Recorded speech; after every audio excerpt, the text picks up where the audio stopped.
Hello friend, आज हम कराएंगे static GK Indian polity and constitutions का। देखिए पूरा डिटेल के साथ कोई भी क्वेश्चन कराएंगे, क्वेश्चन के साथ जो भी रिलेटिव है वो उसका डिटेल्स कराएंगे।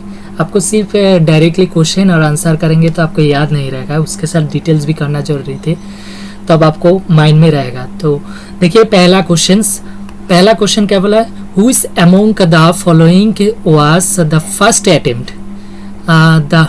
First attempt to the regulate the affair of English East India Company in India. मतलब ब्रिटिश गवर्नमेंट द्वारा पहला कौन सा अटेम्प्ट था जो कि इंग्लिश ईस्ट इंडिया कंपनी को रेगुलेट करने के लिए इन इंडिया में ब्रिटिश ईस्ट इंडिया कंपनी को रेगुलेट करने के लिए पहला कौन सा अटेम्प्ट था ब्रिटिश गवर्नमेंट द्वारा। ठीक है, तो क्या पिट्स इंडिया एक्ट है 1784, 1833 में Charter Act, the Regulating Act of 1773, the Charter Act of 1813। ठीक है, तो कौन सा होगा? Option number C, the Regulating Act of 1773। ये जो था रेगुलेटिंग एक्ट ऑफ 1773, ये था ब्रिटिश गवर्नमेंट द्वारा पहला अटेम्प्ट इंडिया में जो कि ईस्ट इंडिया कंपनी को रेगुलेट करने के लिए। ठीक है, तो अब इसके बारे में देख लीजिए, द रेगुलेटिंग एक्ट ऑफ 1773, ये जो ऑल्सो मतलब उसको दूसरा नाम में भी जाना जाता है ईस्ट इंडिया एक्ट ऑफ 1773। ठीक है, इसको जो पास किया था ब्रिटिश पार्लियामेंट द्वारा कब जून 10 जून को 1773 में पास किया था इसको, और इसको ये लागू किया था इंडिया में ब्रिटिश ईस्ट इंडिया कंपनी को रेगुलेट करने के लिए। ठीक है, अब देखते हैं अगला क्वेश्चन नंबर 2 क्या बोला है, which of the following act created Supreme Court of Judicature at Fort William. India में सुप्रीम कोर्ट स्टैब्लिश किया था, ऐसे सुप्रीम कोर्ट कब किया था? 1774 में। और कौन सा एक्ट द्वारा किया गया था वो पूछा है, और कहाँ पे किया गया था? First time fort William, Kolkata किया गया था। ठीक है, फोर्ट विलियम कब किया गया था? 1773। ये ब्रिटिश द्वारा किया गया था। कौन सा एक्ट में किया गया था? तो ये भी सेम रेगुलेटिंग एक्ट ऑफ 1773 द्वारा किया गया था। Okay, the Regulating Act of 1773 establish the Supreme Court of Judicature at Fort William. कहाँ पे? Fort William in Calcutta. कब किया गया था? 1773। ओके, देखते हैं नेक्स्ट क्वेश्चन। देखिए उस टाइम जो 1773 में पहले 1773 उस टाइम हम लोग को इधर गवर्नर ऑफ जनरल स्टार्ट किया गया था। मतलब ब्रिटिश ईस्ट इंडिया कंपनी को कंट्रोल करने के लिए उस टाइम रेगुलेटिंग एक्ट बनाया था ब्रिटिश पार्लियामेंट द्वारा। तो ईस्ट इंडिया कंपनी को कंट्रोल करने के लिए इधर Governor General of Bengal establish किया गया था। तो first Governor General of Bengal कौन था? वारिंग हास्टिंग्स था first Governor General of Bengal. ठीक है, कब से कब? 1972 से 1785 तक था। 85 में उसको इम्पीचमेंट करके निकाल दिया गया था। उसके बाद लॉर्ड कॉर्नवालिस आया था 85 में। ओके, अब देखते हैं नेक्स्ट क्वेश्चन।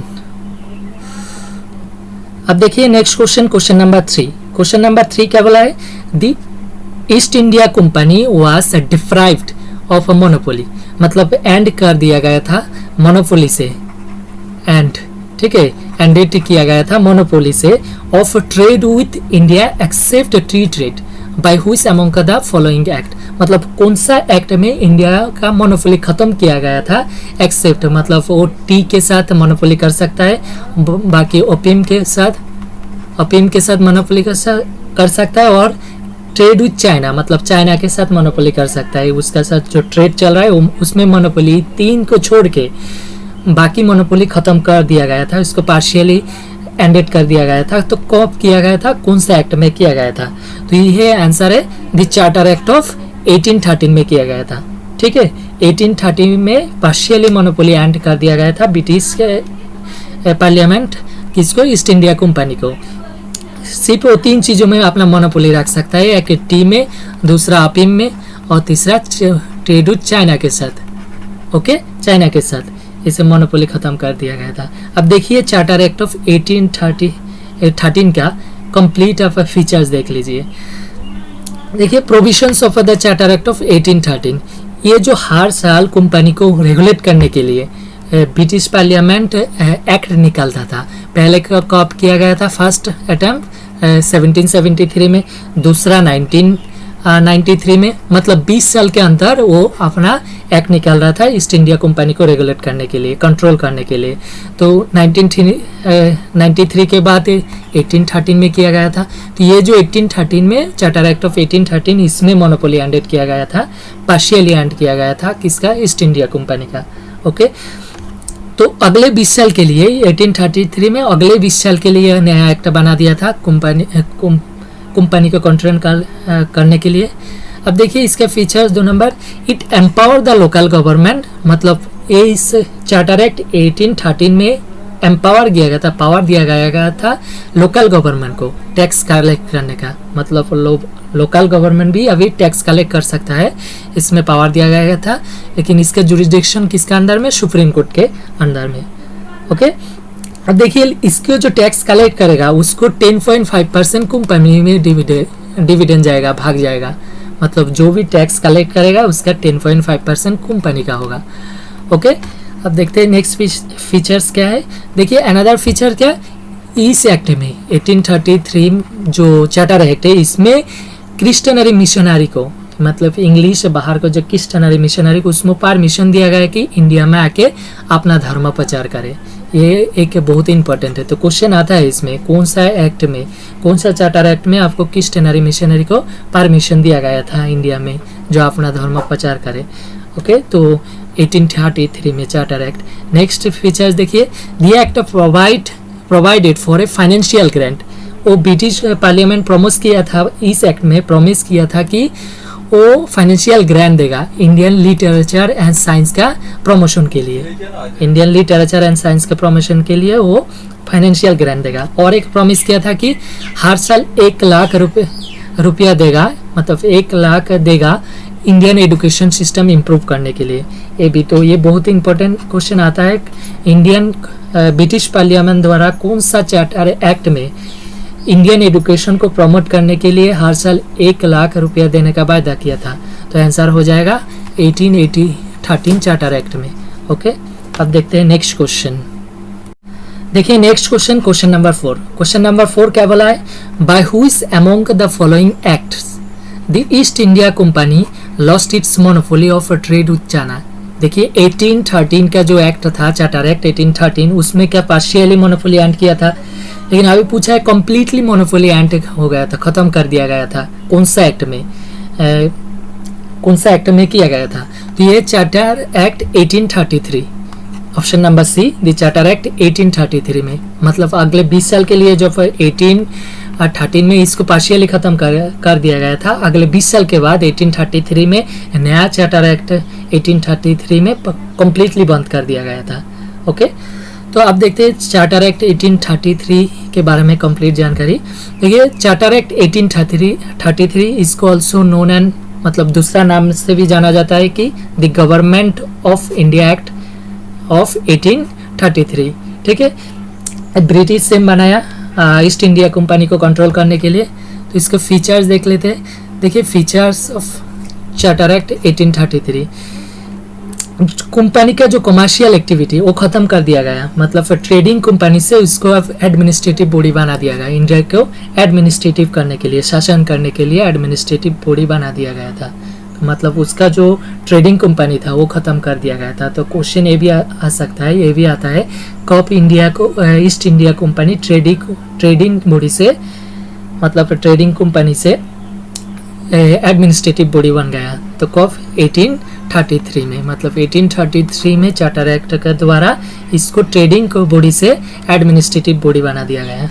ओके, अगले फीचर देखिए, the company trade links with China were also close down, क्योंकि कम्प्लीटली उसको मोनोपोली खत्म कर दिया गया और ऐसे भी एडमिनिस्ट्रेटिव बॉडी बना दिया गया, तो चाइना के साथ जो ट्रेडिंग था वो भी खत्म हो गया था उस टाइम। ठीक है, अब देखिए दूसरा, this act permitted the English to settle freely in India, और इस एक्ट में, ये चार्टर एक्ट 1833 में इंग्लिश पीपल को, जो इंग्लैंड का पीपल है, यूके का, उसको परमिट किया गया कि इंग्लिश में आके इंडिया में आके फ्रीली सेटल हो सकता है, उसको इंडिया में फ्रीली सेटल होने का परमिशन दे दिया गया था।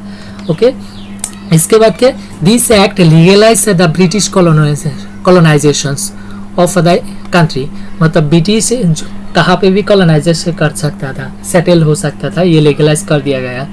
ओके, नेक्स्ट उस टाइम और एक चीज़ क्या किया, इससे पहले 1773 से इंडिया में क्या चल रहा था, the Government of Bengal, the Government of Bengal चल रहा था। ओके, ये गवर्नमेंट ऑफ बंगाल को चेंज करके रीडेजिग्नेटेड, मतलब रीनेम कर दिया का गवर्नर जनरल ऑफ इंडिया कर दिया, क्योंकि पहले था गवर्नर जनरल ऑफ बंगाल 1773 से, तो उसको रीडेजिग्नेटेड करके गवर्नर जनरल ऑफ इंडिया कर दिया गया।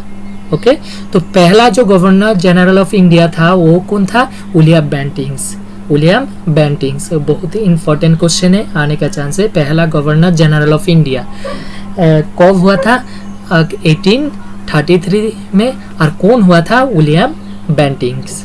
ओके, अब देखते हैं नेक्स्ट फीचर्स ना, नेक्स्ट क्वेश्चन देखिए। Next question number 5।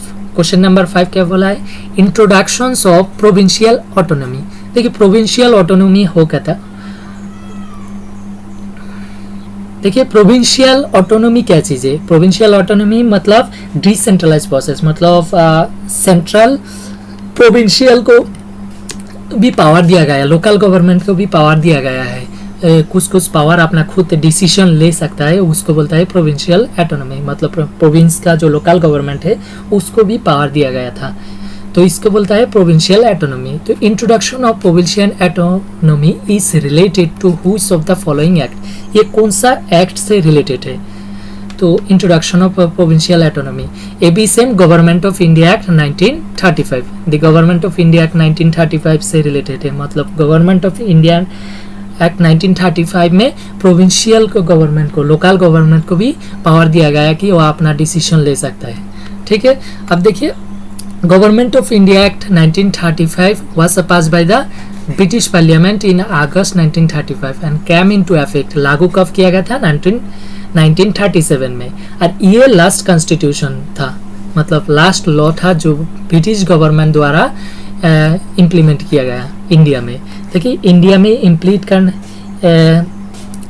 इम्प्लीमेंट करने के लिए फर्स्ट लॉ कौन सा था, 1773 ब्रिटिश गवर्नमेंट पार्लियामेंट द्वारा, और लास्ट कौन था, गवर्नमेंट ऑफ इंडिया एक्ट 1935। ये बहुत इंपॉर्टेंट है, फर्स्ट था 1773 और लास्ट था government of India Act 1935। Okay, अब देखते हैं नेक्स्ट फीचर्स। देखिए नेक्स्ट फीचर क्या है, the act most significant features, federation establish किया गया था, फेडरल गवर्नमेंट। फेडरेशन मतलब क्या होता है, डिसेंट्रलाइज प्रोसेस, सेंट्रल में भी पावर होगा और प्रोविंस में भी पावर होगा, तो स्टेट में भी पावर होगा, इसको बोलते हैं फेडरेशन। तो ये इम्प्लीमेंट किया गया था गवर्नमेंट ऑफ 1935, और हमारा जो कॉन्स्टिट्यूशन में अभी फेडरल गवर्नमेंट चल रहा है इसी से लिया गया था। ओके, नेक्स्ट है two level of a government, एक लेवल ऑफ अ गवर्नमेंट, मतलब अभी हमारा गवर्नमेंट चल रहा है जो, वो भी टू लेवल ऑफ चल रहा है, एक तो एग्जीक्यूटिव है और दूसरा लेजिस्लेटिव मतलब पार्लियामेंट है। तो two level of a government implement किया गया था उस टाइम पे भी, एक क्या central executive and second parliament of India, मतलब पार्लियामेंट इंट्रोड्यूस किया गया था along with princely and province and princely stated. Okay, इसके बाद सेपरेट इलेक्टोरेट, तो ये बहुत इंपॉर्टेंट क्वेश्चन है, कब सेपरेट इलेक्टोरेट इम्प्लीमेंट किया गया था, मुस्लिम और सिख के लिए। तो कौन सा जनगोष्ठी के लिए, मुस्लिम्स और सिख के लिए सेपरेट इलेक्टोरेट प्रोसेस इम्प्लीमेंट किया गया था गवर्नमेंट ऑफ इंडिया एक्ट 1935 में। अगले emergency power, same Government of India act में 1935 में इमरजेंसी पावर इम्प्लीमेंट किया गया था। इसमें गवर्नर को पावर दिया गया था कि वो कोई भी सिचुएशन में इमरजेंसी पावर अप्लाई कर सकता है। तो ये जो अभी करंटली हम लोग का प्रेसिडेंट के पास जो इमरजेंसी पावर है हमारा कॉन्स्टिट्यूशन में, वो भी गवर्नमेंट ऑफ इंडिया एक्ट 1935 से लिया गया था, 1935 से लिया गया था इमरजेंसी पावर। कॉन्स्टिट्यूशन में आपको मिलेगा, डायरेक्ट क्वेश्चन आता है इमरजेंसी पावर हमारा कहाँ से लिया गए थे, तो गवर्नमेंट ऑफ इंडिया एक्ट 1935 से। सेकेंड है फेडरल कोर्ट इस्टेब्लिश किया था, इससे पहले एक ही कोर्ट था क्योंकि ये सुप्रीम कोर्ट, तो नया फेडरल कोर्ट स्टार्ट किया गया था, मतलब प्रोविंशियल लेवल में भी कोर्ट इस्टेब्लिश किया गया था। ओके, अगर आपको वीडियो पसंद आए तो लाइक शेयर एंड सब्सक्राइब कीजिएगा अपडेट रहने के लिए जीके के साथ। ठीक है, मिलते हैं अगले वीडियो में।